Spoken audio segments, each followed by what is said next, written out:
a good thing we're not a ship, or else that side of the room would sink.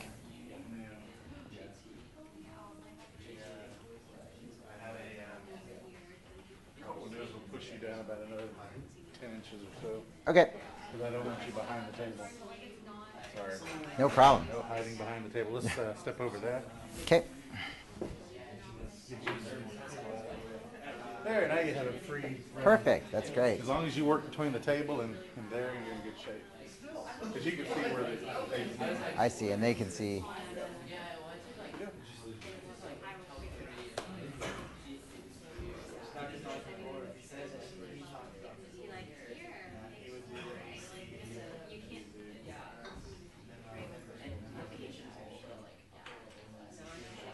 So did you fly in for this? I flew in for this and to talk to representatives at Johns Inc. for marketing and engineering, some engineering projects that we're working on. So it was a combined effort, but it's fun to be here.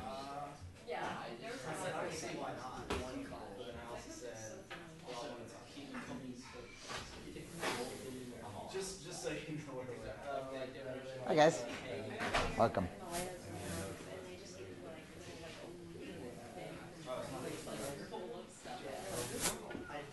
It's nice that you didn't take out all the equipment. Yeah. You see the camera just fall. Yeah. Well, in that, you just go back on YouTube and actually see yourself on YouTube.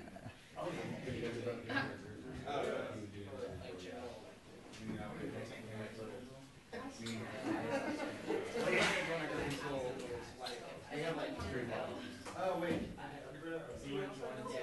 I'm a contractor, but I work for Zach.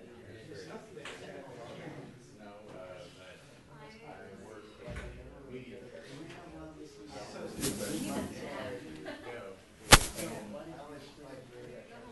Well, the company I worked for some time wanted to get out of the heater burner. So they did, and they contracted everything out to green tech or other companies. And so I got into television broadcasting. I enjoy it. And I gotta go see about it. It's really intense. It's a challenge.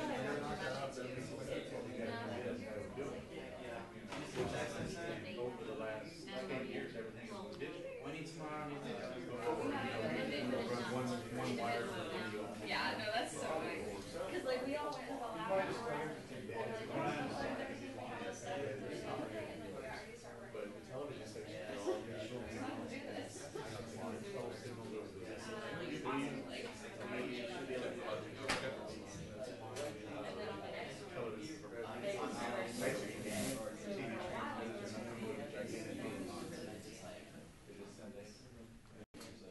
I really enjoy it. I built many TV studios and radio stations.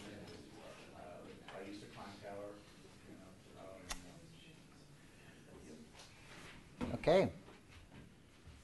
Well, thanks everyone from the South Dakota School of Mines for joining the presentation. Oh, we're not starting yet. Don't worry about anything I just said. But I got to record. Oh. So here we go. Ready? And Yeah. Okay. Well, welcome everyone for the. Thanks for joining this class. So, this is part of the series hosted by Johns Inc. And as part of the series, this one will be a review of advanced diagnostics equipment. So, just to give you some background on, well, there's the legal disclaimers, but where I'm coming from. We are a company that was acquired by Johns Inc. in January, and we produce a laser-based system to do combustion diagnostics in a furnace. So we use lasers and spectroscopy to make measurements real-time in a furnace, and we've recently joined the Johns Inc. team. So I'm happy to be here, and thanks everyone for joining us, and especially our friends remotely. So I've been with Zola Technologies since 2004. I've been doing this type of work for 13 years, 14 years now? 14 years. Started off actually from a physics and mechanical background. It sounds like a lot of you are chemies here. So similar combustion type space in that area. I've done a lot of optimization projects. So I started off in engineering and helped people optimize their furnaces and various stents. and then boilers, heaters, furnaces, and it might just for fun for the college career, because we were talking about earlier, got into ultimate frisbee a lot when I was younger and medaled and all kinds of stuff in that sport. So if there's any ultimate frisbee players here, yes, how's your team? Pretty good. Awesome, that's great. Now it's fun to play and it keeps you active, so keep at it. We're going to start with some of this stuff, maybe background information. So it's about furnace control, and so I think from talking to a little bit of you prior to these discussions, there's some familiarity with fuel-to-air ratios, the effect on stoichiometric relationships, the combustion species that will come out of that.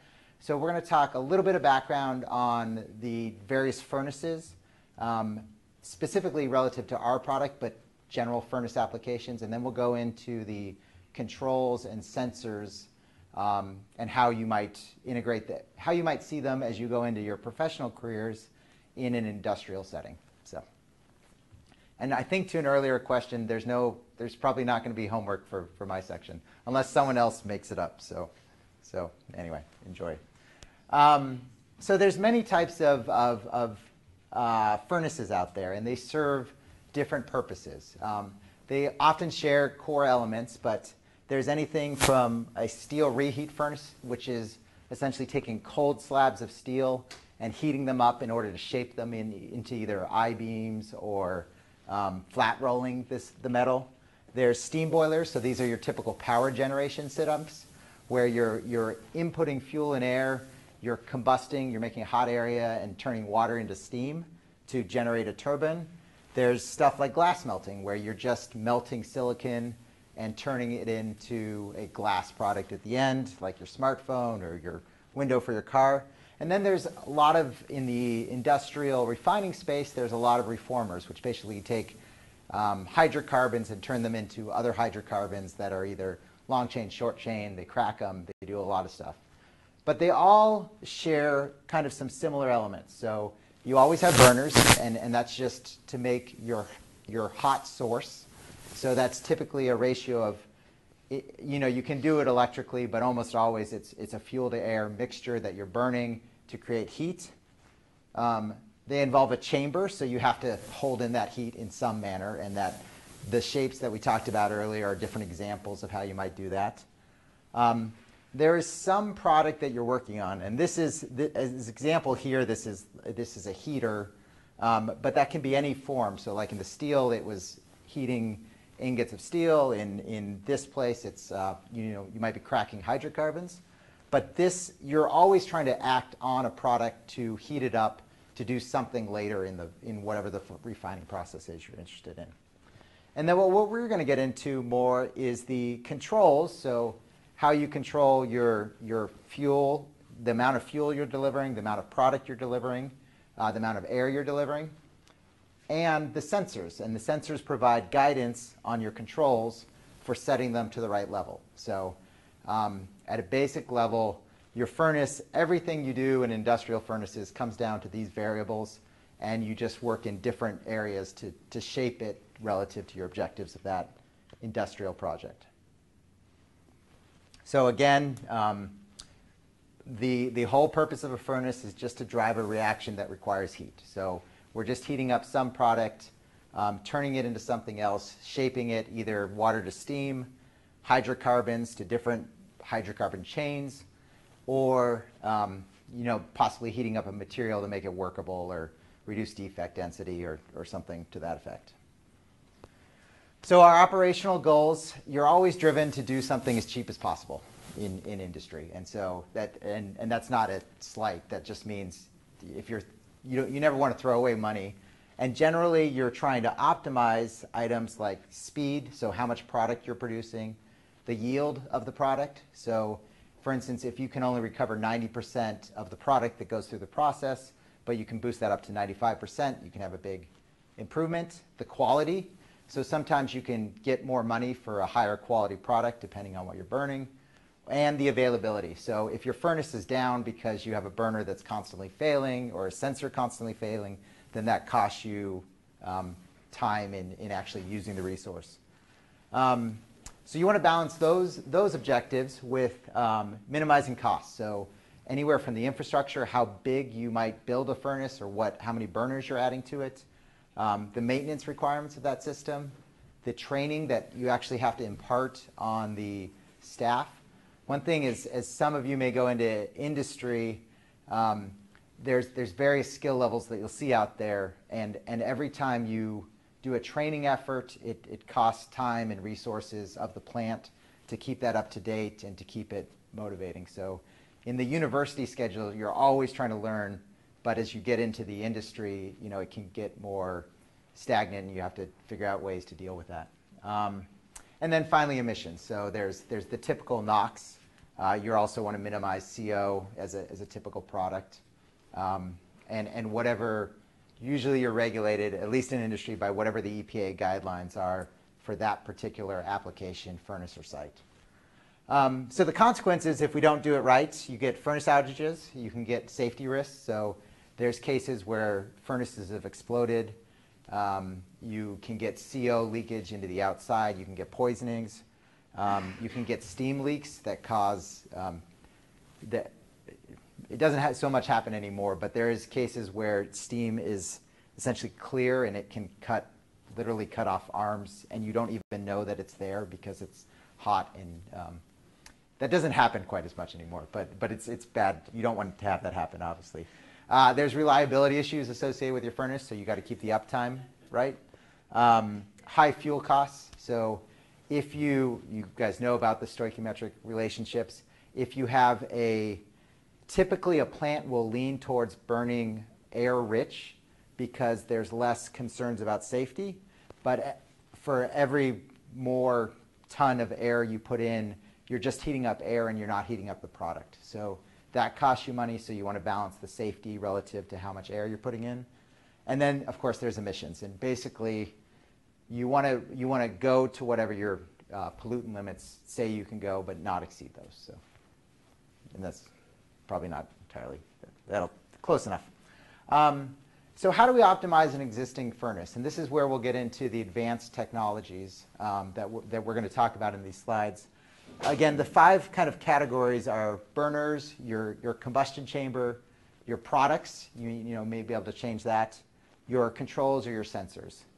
On the first one, the burners, certainly John Zink is a burner company, and so you can optimize your burners to make them burn more efficiently. And I think there's going to be lots of people to talk about how to do that in the other classes.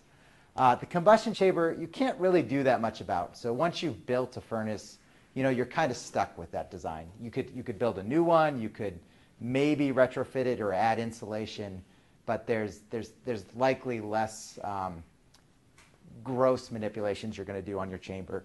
The products, usually you're dictated in industry by the input and output of what that furnace has to deliver. So you may be able to change the design of how you're feeding the products, but mostly you're dictated by market forces on how much product is going to come through that furnace at any one time.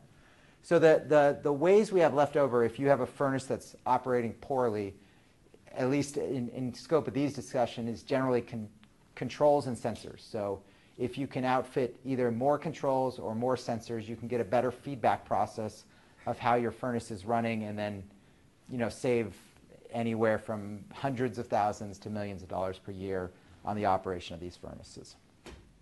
So what we'll specifically focus in on this session is the sensors. And the benefit from sensors, and I'm sure you guys have done various projects over your years here, is to enable automated feedback control. You can't do control loops without having some indicator of what the final product is. And that's where your sensors really provide the value.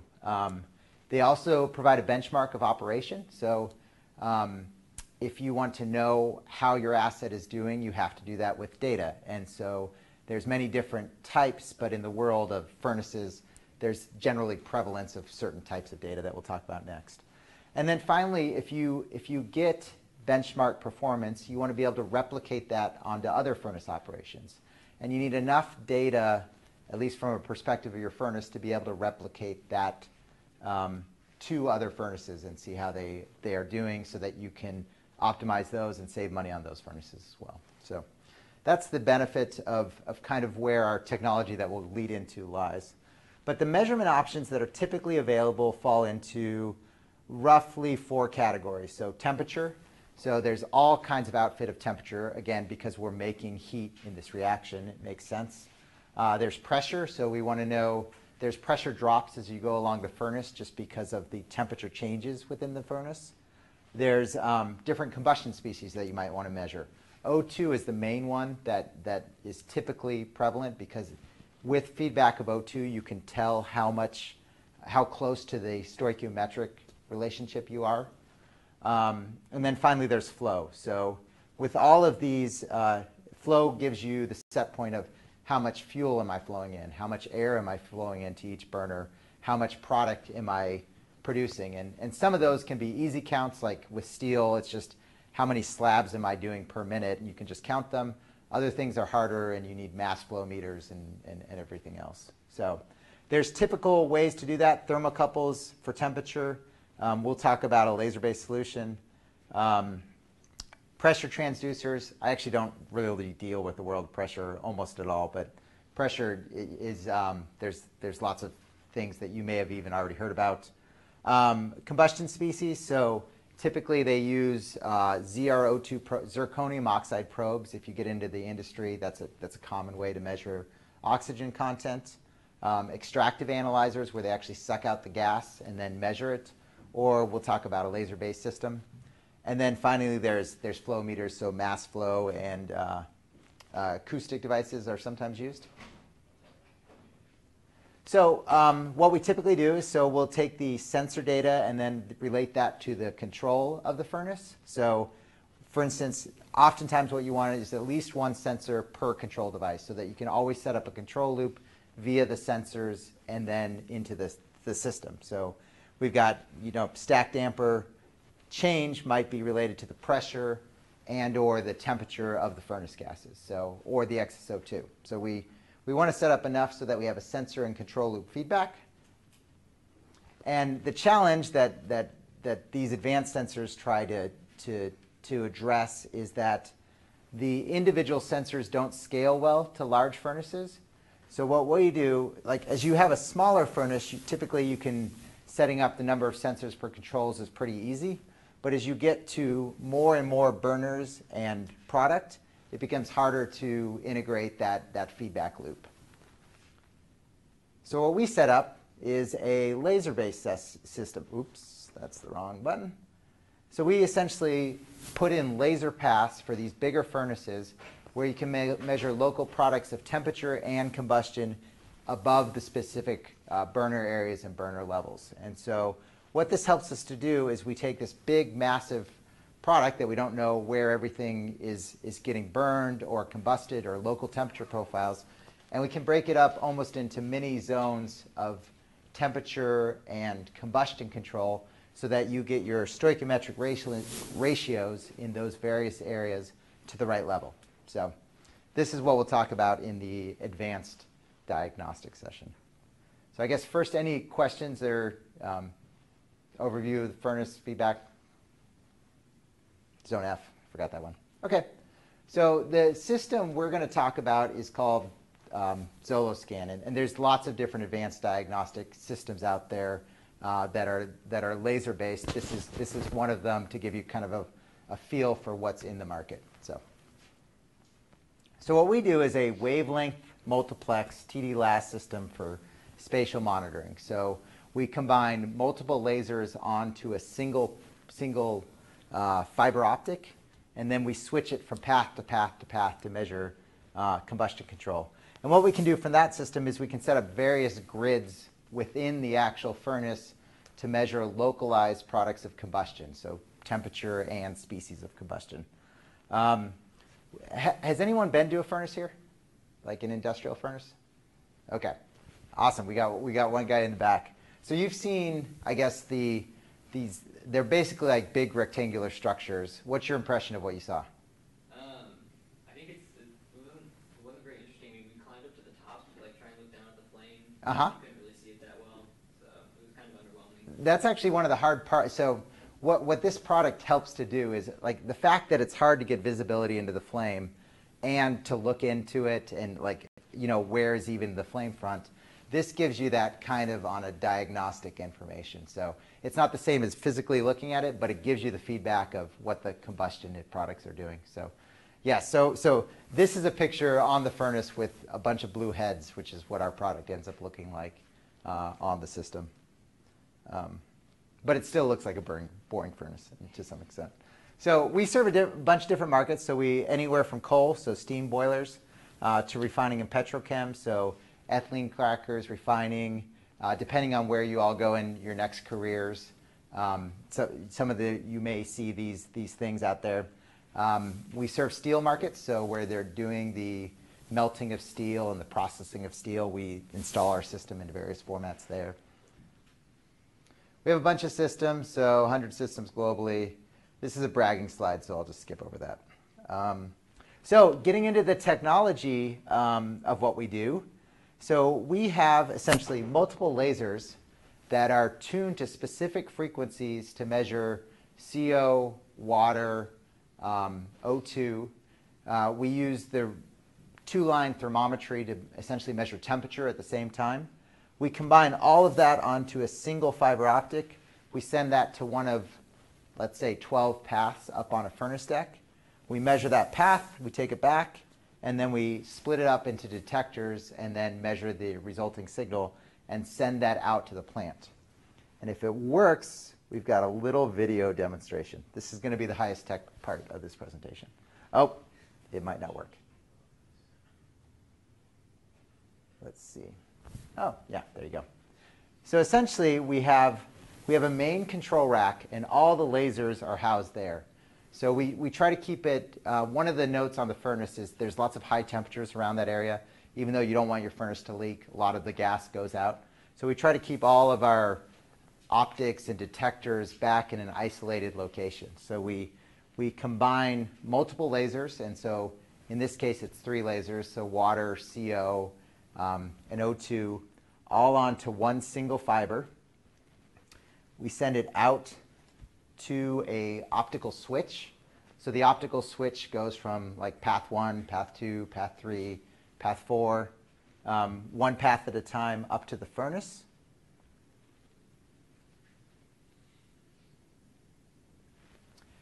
At the furnace, that's where we actually get the absorption of the light. So we get a measurement as soon as it goes there.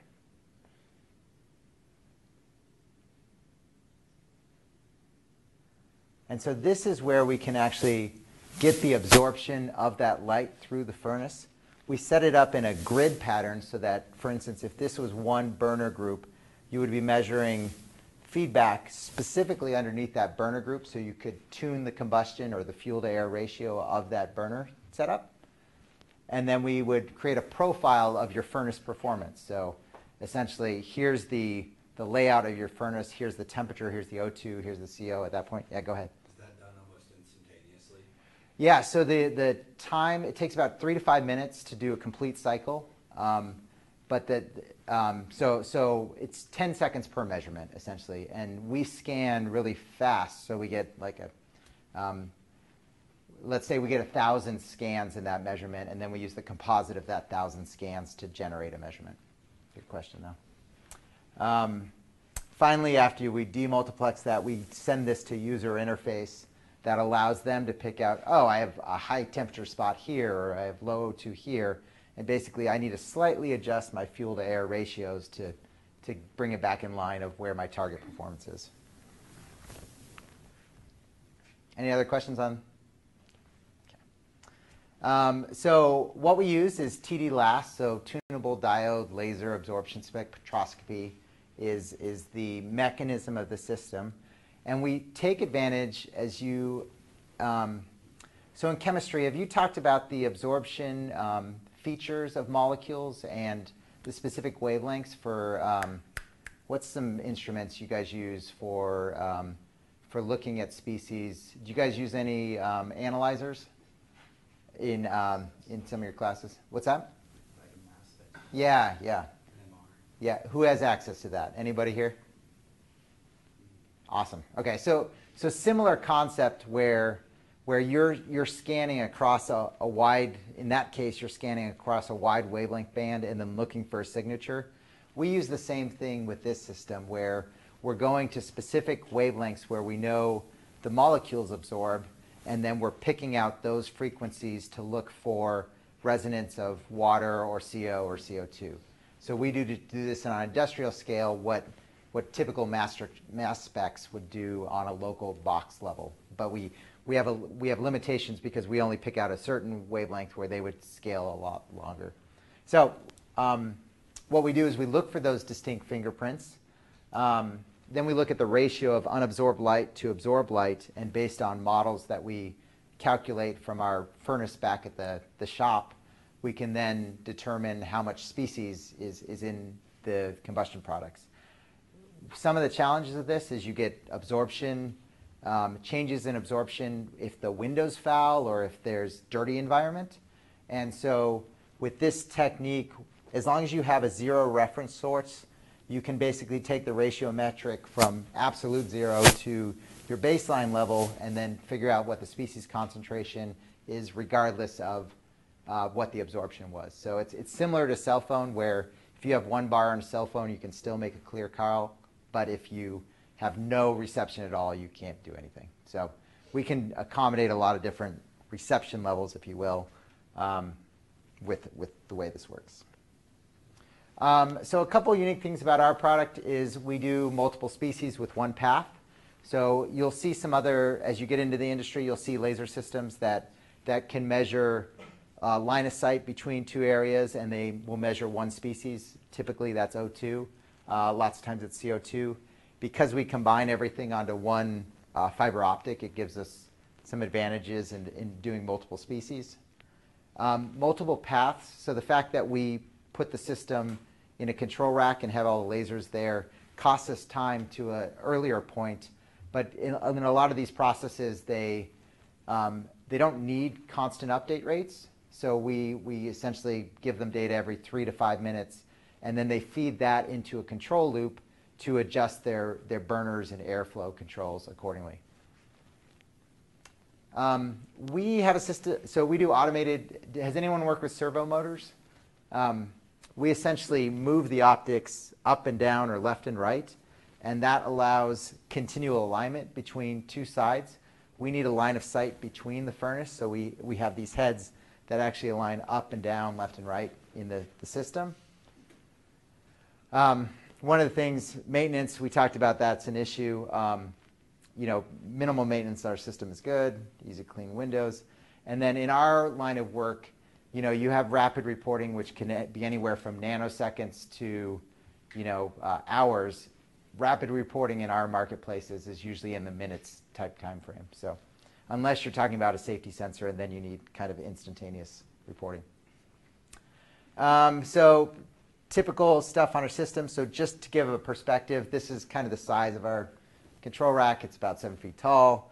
We have these heads, these blue heads that stick on the furnace. This is actually becomes one of the hardest parts, is how you transition from a 2200 F environment down to like a room temperature environment, and how you make your equipment survive in that way. We do somewhat of a daisy chain architecture, shine through our laser paths in whatever makes sense. The control rack, which has all the guts, this is kind of the brain of the ZolaScan system. So we do laser shelf, detectors, a computer with pull-out shelf, switch bank, which actually turns from path to path, UPS. It looks like all the other industrial equipment you'll see out there. So, yes, go ahead. How many heads would you say you typically have on a furnace? That's a good question. So we try to architect the system so that there's one path per control group. So getting back to the sensor control feedback loop, usually there's rows of burners. And so, for instance, if a plant had 6 rows of burners, we would do at least 6 paths, and then we might do like a north to south path as well. So, and you'll see that in one of the layouts. But typically, and if you were to remember something from this, you always just want to set up the number of sensors to the number of control availability you have in the setup. So, this is kind of an example of the different configurations we have for accessing these furnaces. So some furnaces have pipe walls, some furnaces have insulation, some have steel skin, some have platforms. So a lot of the design work that we do back in our shop is just figuring out how to integrate onto various furnaces that we see in the marketplace. The junction box, these are boring. They're everywhere in the plant. They allow us to connect our head to the rest of the system. And to earlier question, what we do for layouts, this is an example where there's 6 rows of burners, and you essentially set up a laser path per each burner row, and then in this case 2 north to south paths. And then we do a user interface that allows them to visualize that data. So for instance, in this case, we map this data to that one, or so this is the furthest left, and then moving towards the center. And you notice, and we typically see this, that it's hottest in the center of the furnace, and then it gets cooler as you go to the sidewalls. Part of that's because of heat losses, but most of it is you don't need to heat. These are process tubes that they're intentionally heating up. And because there's no additional set of process tubes as you go further out, you're getting more radiant heat from these burners than you are, or more losses, I guess, from these than you are from those. So they can be at cooler temperatures to get the same feedback. We look at O2 products. So this is essentially your feedback of what your stoichiometric relationship is. And we'll talk a little bit about that. And then we do alert for high CO if that's ever an issue. Okay. So the furnace optimization process. So we were talking about equivalence ratios and fuel to air ratios. How many people are familiar with this relationship of species or concentrations going up as you have more air and going down, except for CO, as you have less air to fuel ratios? Is that common? Just for background. Okay. So what we are targeting in typical industrial applications is the efficiency band where you have the most heat relative to the fuel and air that you're injecting. And so what this optimum set point is typically where your fuel to air ratio, it's not quite balanced, but for sake of conversations, it's good enough to call it balanced, or like an even ratio of molecules of hydrocarbons to air.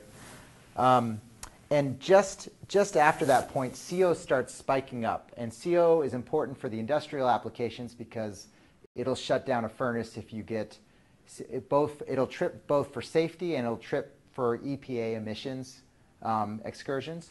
So we want to stay away from there. But the further we go to the right, we're just heating up air. And because we're just heating up air, we're being less efficient, we're generating more NOx. So there's really no great place to be, but this is the sweet spot where you're getting the highest efficiency. You're not generating CO, and you're not generating NOx, or you're minimizing your NOx introduction. And so the problem, again, that we talked about is that your furnace is big. So even if your zirconium oxide at the stack is meeting 2%, you may be getting localized spots of NOx or CO where those burners are not balanced, and maybe they're delivering high fuel to air ratios. These ones are delivering low fuel to air ratios, and you're essentially not getting even though you're seeing a balanced O2, you're not effectively getting it from the furnace. So what we try to do is give them real-time measurements actually in the furnace so that each zone can be balanced and then optimized for the equivalence ratio we just talked about. I think you'll get more from the other John Zink folks on this, but the challenges they're facing is the efficiency, so the non-uniform heat dissipation. The whole John Zink crew is experts at looking in a furnace and telling if there's a problem. But as you get more into that, there becomes both an art and a science to looking at burners and knowing if they're malfunctioning. So this helps take, like for instance, this, although it's not labeled to that, is a poor performing burner application. So what this does is try to take the guesswork out of, oh, this color looks, that's too yellow, that should not be yellow, or this is too blue. we try to take the guesswork out of looking into a furnace and actually having to go walk up there to see that there's an actual issue. But they can lead to real challenges. So the NOx and CO, the reliability, tube failures are a detriment to the industry. And then, of course, safety. You want to stay safe for all times. So the solution options you typically have are low resolution, so the O2 probes. You can do single laser path measurements, or again, what we offer is a multiple path, multiple species T2 last measurement. And so in one case, you may miss a hot spot, for instance, or a high O2 area that's causing NOx. In this area, you cut through it, but this area, you get more resolution on the total products. And so what we do in the product as far as getting the benefit for the plant is we try to measure in the right spot. So we'll measure actual products of combustion in the furnace area close to the burners. We'll correlate that to known damper changes. So for instance, if you change the damper position by 25%, how does that relate to the combustion products actually coming out of the process? So does it increase the temperature by 50 degrees, or does it only increase it by 25 degrees? We'll make a map of combustion from that relationship. We'll use that, essentially a lookup table, to balance out combustion then real time, and then we'll optimize our XSO2. So in the next example, here's from a real furnace that we did. This was a boiler application where it was a steam boiler. And it's just an easy example to show because all the paths were not in a grid. They were all going in line with the burner rows.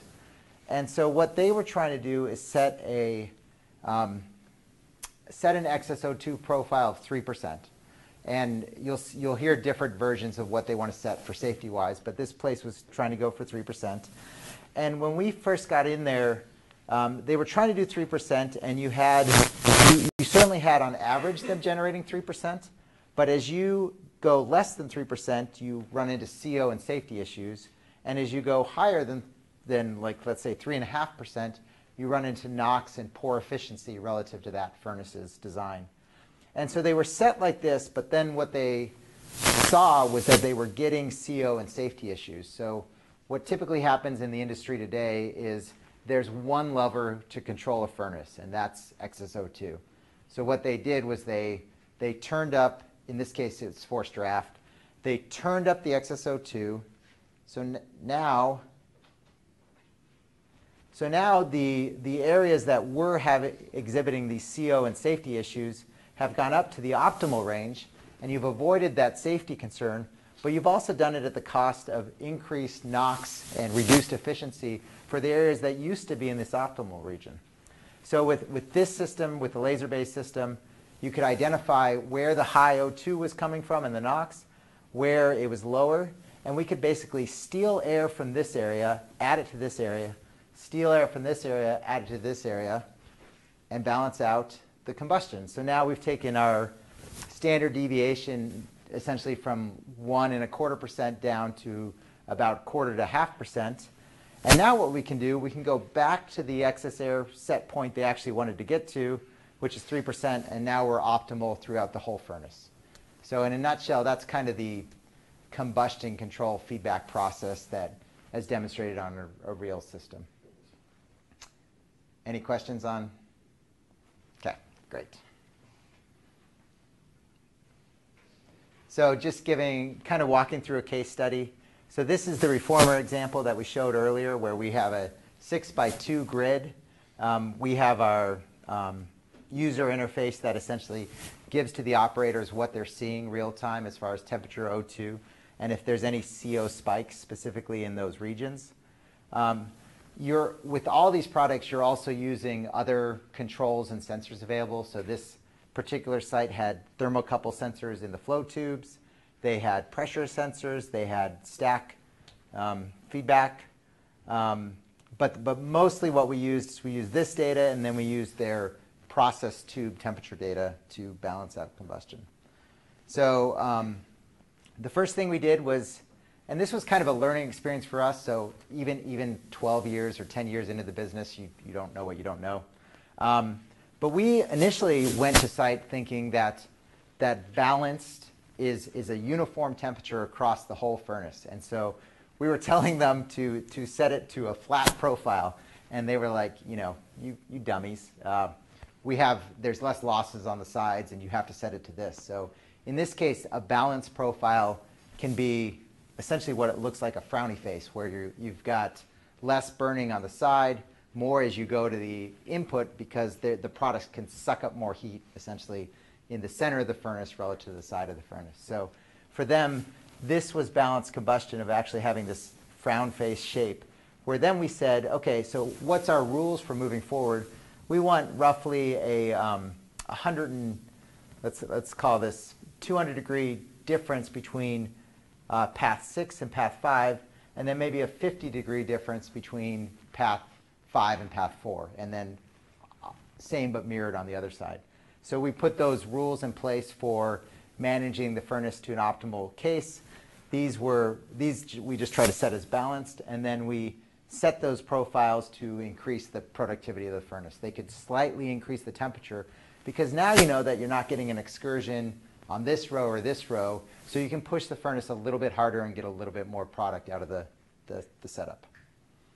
For O2, O2 is a lot easier. You can just set O2 to flat, because O2 is just a ratio of your fuel to air ratios actually in the combustion process. So the main feedback for how much distribution of fuel to air you're doing in any burner is just the excess O2 content. And so in this case, for this case study, we were just looking to set it to be, I think it was 1.75% plus or minus 0.25%. And as long as you set it there, you've effectively moved from a comfort zone, so where operators mostly like to operate, to the optimal zone, because you've tightened up the variance that you can get on the actual profile of the furnace. So it allows for that higher efficiency and the better fuel feedback. And then this, we don't have a video of this that's working properly, but the other big benefit that it gave is there's lots of the safety instances. I think it was, I want to say on the order of 75 to 90% of any safety event is on startup or shutdown of a unit. And so now you can have visibility when the unit's starting up or shutting down. So you don't have to have your people out there on the deck looking through furnace ports to what you tried to do earlier. And you can actually watch the system real time. And so what they can do is watch the O2 drop from, say, 21% all the way down to 1.25%, and then keep the burners balanced during that whole startup and shutdown process.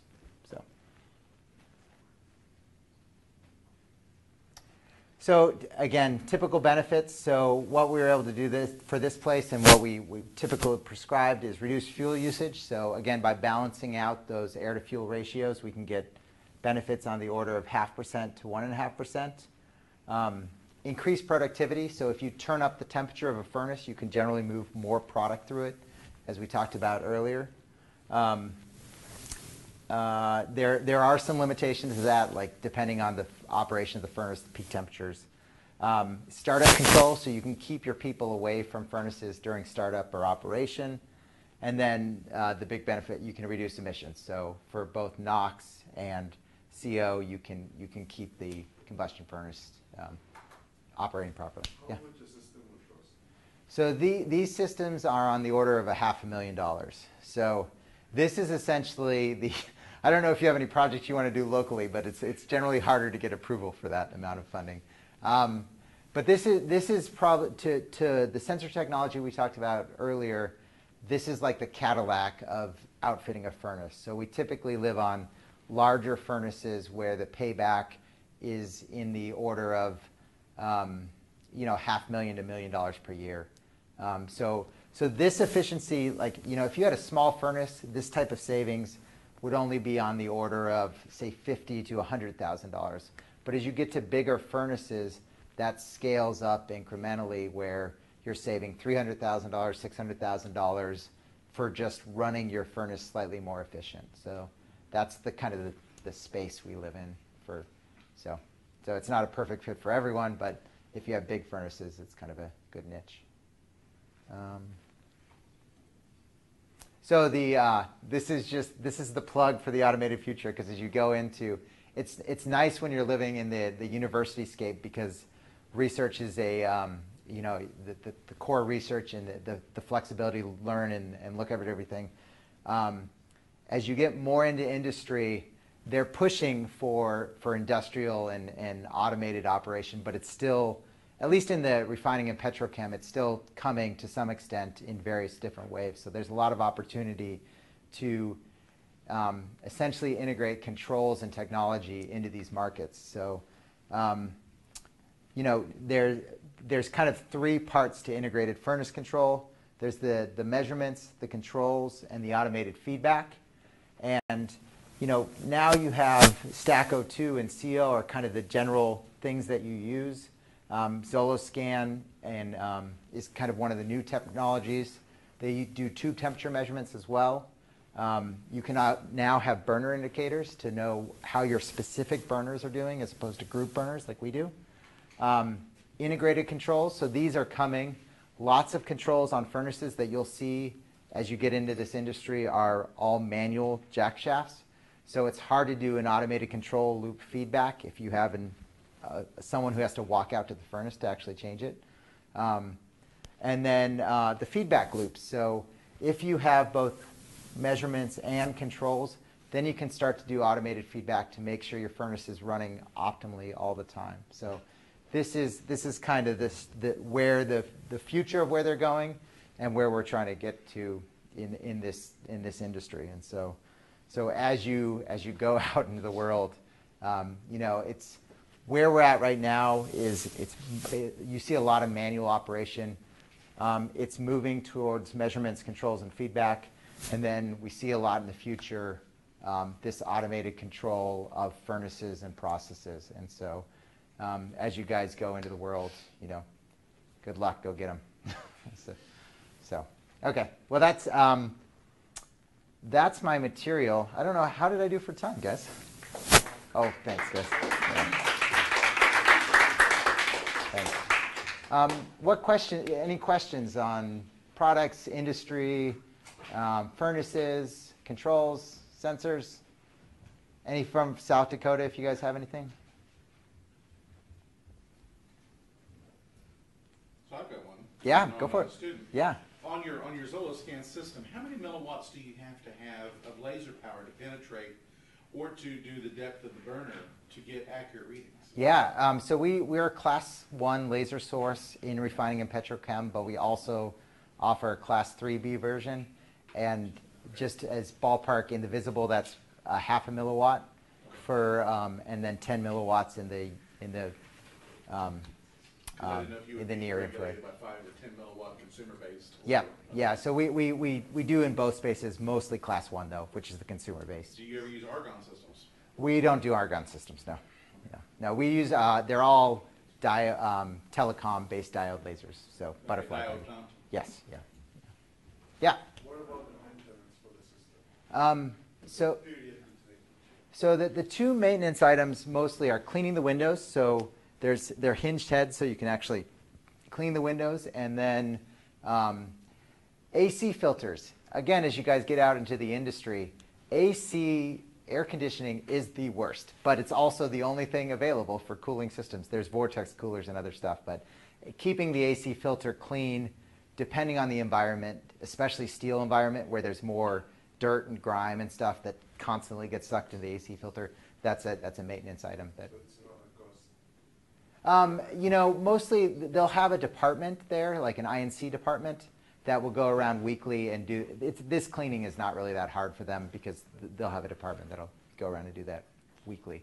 So, that's right, that's right. Certainly that's what we promote. Okay, guys. Well, thanks everyone for attending. I appreciate it. Great.